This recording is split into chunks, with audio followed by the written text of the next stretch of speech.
Bonjour, c'est Denis de la DBO. Je suis très heureux de vous retrouver pour ce nouveau tutoriel qui va être dédié au téléchargement des composants sur SketchUp. Alors, on a plusieurs méthodes pour télécharger des composants. Le premier, c'est par exemple d'utiliser le bouton du carton avec la flèche jaune qu'on a installé lors du tutoriel sur la barre d'outils. Donc sur PC, il est dans une barre d'outils avec les autres outils Google. Sur Mac, il faut l'avoir mis à la main. L'autre solution, c'est d'aller dans Fichier, Banque d'images 3D, télécharger des modèles. Et enfin, la dernière possibilité, c'est d'aller dans Fenêtre, Composants. Et par exemple, ici, dans Fenêtre, Composants, taper directement, par exemple, Fenêtre. Alors, lorsque je tape Fenêtre ici, on voit en téléchargement tout ce qui est possible. Donc là, c'est les 12 premiers résultats de 1200 possibilités.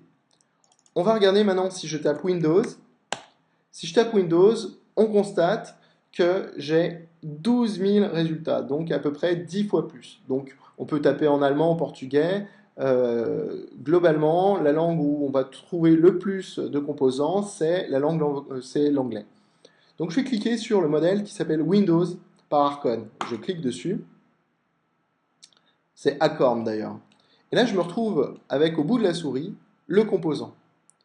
Donc là, je vais le positionner un peu comme je peux, puisqu'en fait, il est mal orienté.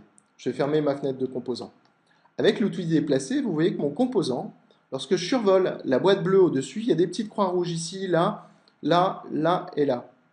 Eh bien, je vais cliquer sur une de ces petites croix rouges sur la face du dessus, et vous voyez que ça me permet de faire de la rotation sur mon composant. En bas à droite, d'ailleurs, vous voyez l'angle par lequel je le fais tourner. Donc là, je vais l'orienter de manière à avoir donc bien la poignée s'il y avait une poignée à l'intérieur, et puis là, cette partie-là, vers l'extérieur.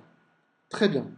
Ensuite, je vais cliquer par exemple sur ce point-là, un clic et je relâche, je dézoome, je zoome, et un clic et je relâche pour le positionner bien sur cet angle. Là, on va voir maintenant un nouvel outil qui est l'outil mise à l'échelle.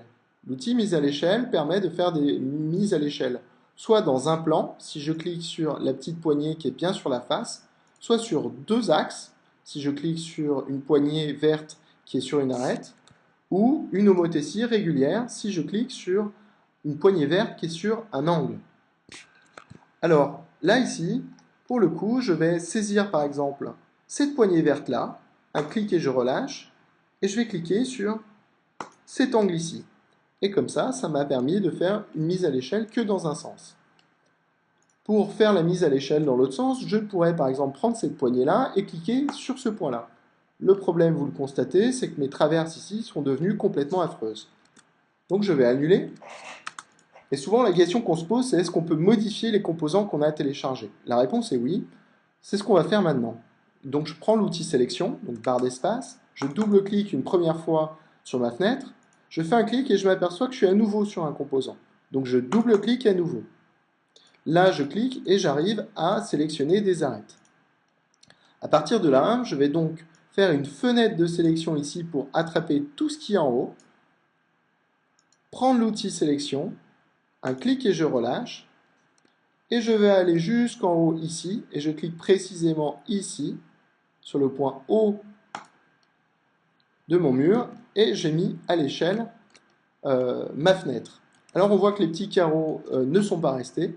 Qu'à cela ne tienne, je prends l'outil sélection, je fais une fenêtre de sélection et je les supprime. Je vais prendre ici une fenêtre de sélection et je les supprime. Je fais une fenêtre de sélection de gauche à droite et je supprime.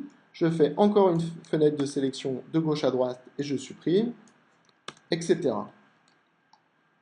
Je clique à l'extérieur et j'ai pu télécharger un modèle et le dimensionner parfaitement à mes besoins.